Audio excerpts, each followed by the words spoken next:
Moving on, so dictionaries. This is another data type or data structure. This is so we went through lists and tuples. Lists are mutable collection of objects. Okay, collection of I guess stuff you can sort of hold in that list. Tuples are immutable. That means you cannot change the content of that of what it contains. Okay. Dictionaries again are mutable. Okay, that means you can change what it holds. So the main difference between list or tuples and dictionaries is the way you can access the values. Okay, so in list and tuple you can index, you can use index 0 1 2 3 and access the values. In dictionaries are defined using key value pairs. Okay, so for example, this AAPL, okay, we are defining a dictionary called ticker, which holds this key AAPL and the value tech. Okay, which is the sector Apple belongs to. Okay, for example, XOM, which is Exxon Mobil, which is a ticker for Exxon Mobil. It belongs to a sector called energy. Okay, so every key is unique. Okay, and this thing can be repeated. As you can see, you have tech here. Okay, so values are not unique. Okay, so if you wanted to find out, okay, if I were run this code, and if I want to find out, okay, so this is the dictionaries are defined by curly braces, by the way. Okay, if I want to find out what sector does Apple belong to, okay, it will quickly go through this. And so I guess the reason you would use dictionary is that the lookup process is a lot quicker with dictionary than with a list. And dictionaries are not ordered. Okay, so there is no order to how the key value pairs appear. Okay, whereas lists are ordered. It starts from 0, the element 0 to 1 to 3 and 4 and 5 and so on. By the way, a little bit on sidetrack. Okay, so what are these sectors? Okay, so there is S&P 500. I'm not sure how many of you know what S&P 500 is. It's a collection of like 500 largest companies in an index. Okay, so this is an S&P 500 index, and this index has like different sectors. I think at last count there are about 11 sectors. Okay, so you can just provide a link just for a little bit of a sidetrack. I think I might design what happened. Okay, I might design a homework around it a little bit. Okay, you can see all the sectors. Okay, so just to go back. Okay, so you have consumer staples, where you will have Procter and Gamble's and Coke, the stuff you eat and all, right? Healthcare, of course, you know what healthcare is. It's Pfizer's and the Merck's and United Healthcare, all the insurance, and real estate, communication services, energy, industrial technology, utilities, materials, financials and consumer discretionary. Okay, so you have all these sectors which are basically different parts of our economy. Okay, and a collection of that is what you will find in S&P 500 index. Okay, and if you want to find out what companies are in, say, consumer staple, okay, and so you'll get a flavor of what sectors mean. Okay, so performance holdings. Okay,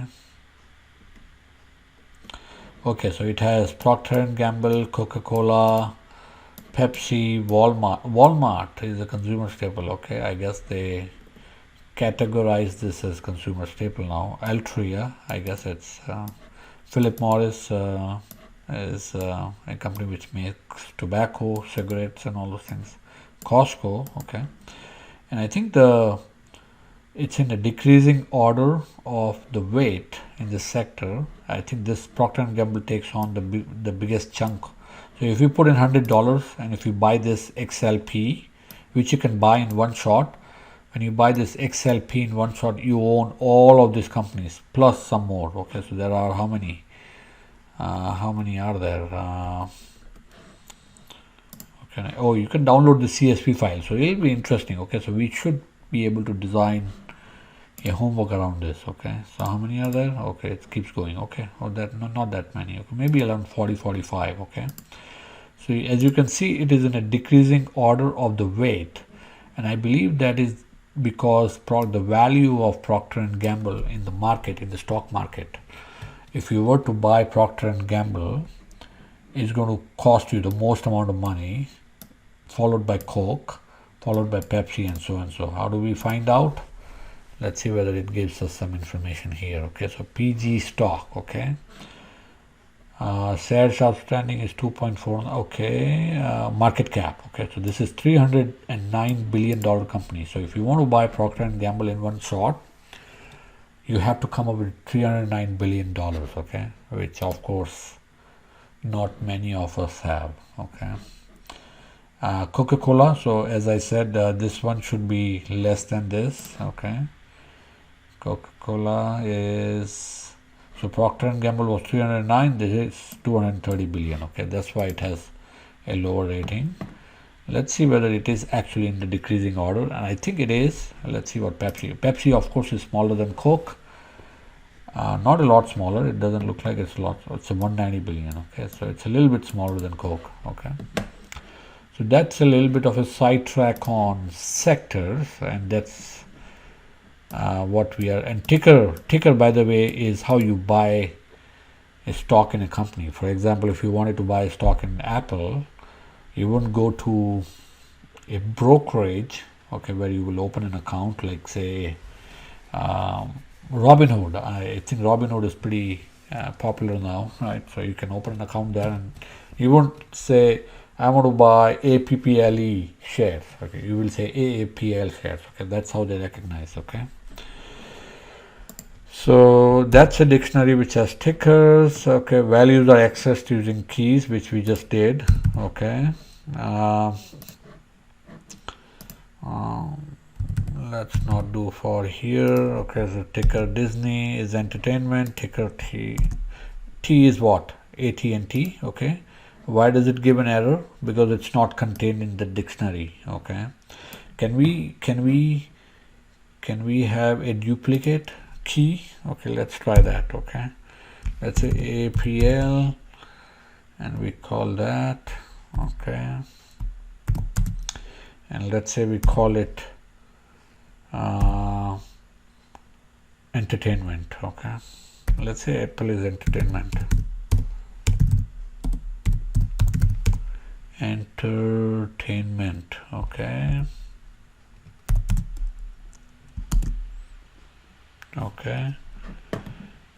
so it didn't, so it basically replaced, you didn't have two occurrences of Apple. Okay, basically the later occurrence replaced the older occurrence. Okay, is that really true? Let's see whether I change that to, I think that is how it works, just verifying. Okay, let's say I call it energy. Okay, yep. Okay, so it replaced that. See, so I'm deleting that thing for now. Okay, so it can only hold unique set of keys, but it can have many different flavors of the common values. Okay, type of ticker is a dictionary, for example, of course. Okay, did we have L? I don't think we defined L. Okay, so let's delete that. We can change the value. Okay, we can change the value by calling it, say, entertainment. Now Facebook is entertainment. FB, by the way, is the ticker for Facebook. Let's see, so Facebook was tech before, now it is entertainment. Okay, so for loops are pretty we will be using a lot of this thing as well. Okay, so for loops is basically iterating through a list. For example, here we are iterating through a list. You can iterate through any any collection of objects. Okay, so for I in this list, how do we know it's a list? Because it's a square bracket. Okay, print the current value is plus string. Okay, I think we went through that, and it's going to print one value at a time. Okay, it's going to say I is 0 first. Okay, 0, the index 0 of that list. It's going to print this. I is index 1. It's going to print that thing next. I is index. So it's going to iterate. Okay, that's an iterative operation, and it just did that. A very typical loop. Okay, for I in range 10. Okay, range 10 means from 0 to 9. Okay, print I square. Okay, so print I square from, and that's how we are calling it. So this is a string plus, and you know that whenever you want to raise power, you do 2 stars. Okay, 2 asterisks, and it prints that. Okay, so I square when it's 0 is 0, when it's 1 it's 1, when it's 2 it's 4 because it's 2 over 2, and so on. Okay, what are we doing here? List range 10. It's the same thing. Okay, it's either you do range or you do list range 10. This is this consumes less I guess memory. This is more memory intensive, but yeah, either one is works. Okay, so let's talk let's use this for loop for something interesting. Okay, so let's so we all know compound interest. Okay, you want to find out what your value of say $100. Okay, let's start with $100. Okay, so let's say you have $100, which is today dollars, present day dollars, present value of dollars, and you have an interest rate R, and you want to sort of invest that money for X number of years. Okay, so time in say years. Okay, the time could be in seconds, months, days, whatever it is, hours.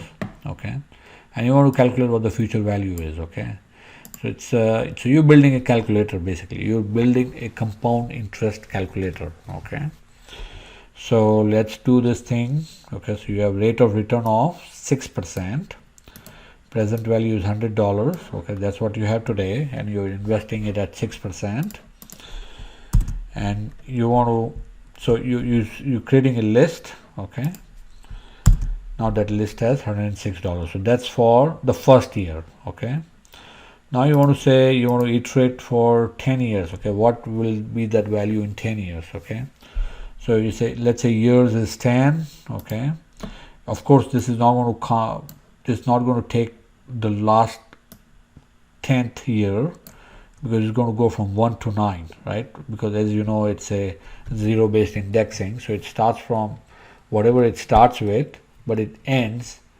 one before. Okay, so that's, so it's going to go from 1 to 9, so 9 additional years. So you already have 1 year of data, which is 106. Now it's going to use this value, and it's going to append to this list. Okay, so we are doing this calculation where we are appending. Okay, so it did that calculation. So you built a compound interest calculator using this very simple small code. Okay, so you see in 10 years that $100 at 6% every year is going to compound to $179. Okay, so that's a little bit of playing around with this thing.